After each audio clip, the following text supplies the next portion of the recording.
Wow, Republicans lose a district better known for its chicken wings, and today a lot of them are so scared that I can now confirm we are all plucked. Welcome, everybody. I'm Neil Cavuto, and I'm just winging it here, but this whole Medicare reform thing will keep squawking. It ain't happening, not after Democrats are blaming yesterday's Republican defeat in upstate New York on Paul Ryan's Medicare fix in Washington. Today, Ryan himself telling Republicans this is no time to back down. If we keep making empty promises to voters to get elected, we're going to have a debt crisis. This program will collapse. It's going bankrupt in 9 years. We need truth. We need leadership. But will Republicans offer that leadership? We're going to know in the next hour. That is when the Senate plans to vote on Ryan's Medicare plan to the guy who expects more than a few nervous Republican senators to bolt. The Washington Examiner's Phil Klein watching all of this quite closely. Phil, the whole debate has changed, hasn't it? Well, I don't think it really should. I mean, the bottom line is that, special elections aren't something that we should draw broad conclusions for. In several years, in 2009 and 2010, Republicans lost a string of special elections, and a lot of people tried to say that this meant that they weren't actually going to do that good in the midterm elections, and we saw what happened last November. And I think the whole conceit of this is ridiculous because, I mean, this is a problem, this entitlement crisis, that politicians have been avoiding for decades. And now finally someone does something to try to confront the problem, and Republicans get behind it.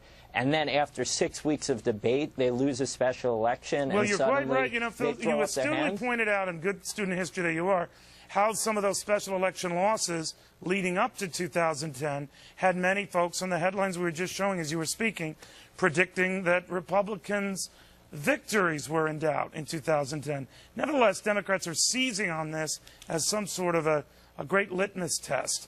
I don't see that. I see a third candidate that sort of divided the vote. I can get into the particulars. I do find it interesting that the media is generally ignoring a certain California race where a Republican is leading in what has been a safely Democratic seat. Be that as it may, do you think that there will be enough Republican senators sort of shaken by this to back down on Medicare reform? I mean, I think we've already seen some Republican senators won't vote for it. For instance, Scott Brown. Right. I think that was a given. That was a given.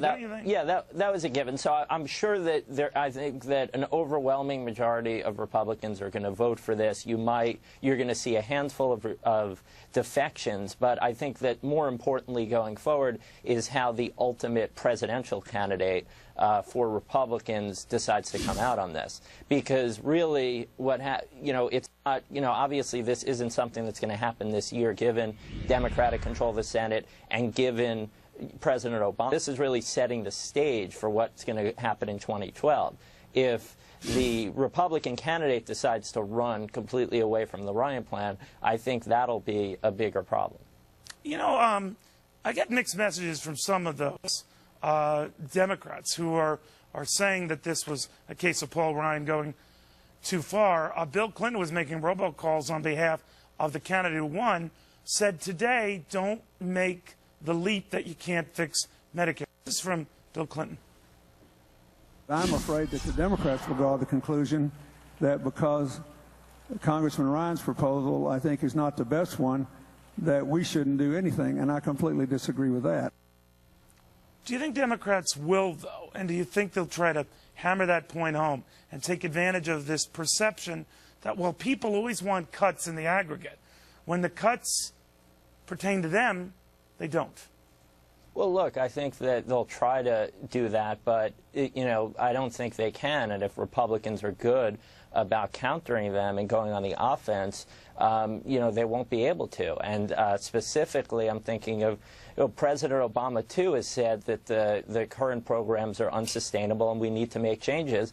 And he proposed strengthening the Medicare Independent Payment Advisory Board, which is the rationing board. Most Democrats voted for that in Obamacare. So I think that there's a very clear argument that Republicans can make about this isn't about whether or not we're going to cut Medicare.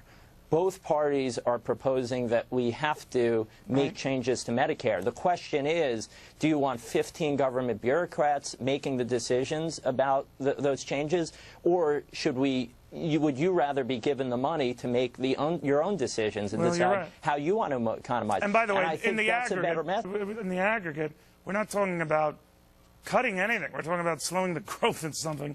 But that's a whole other debate. Phil Klein, thank you very, very much. Meanwhile, there is a new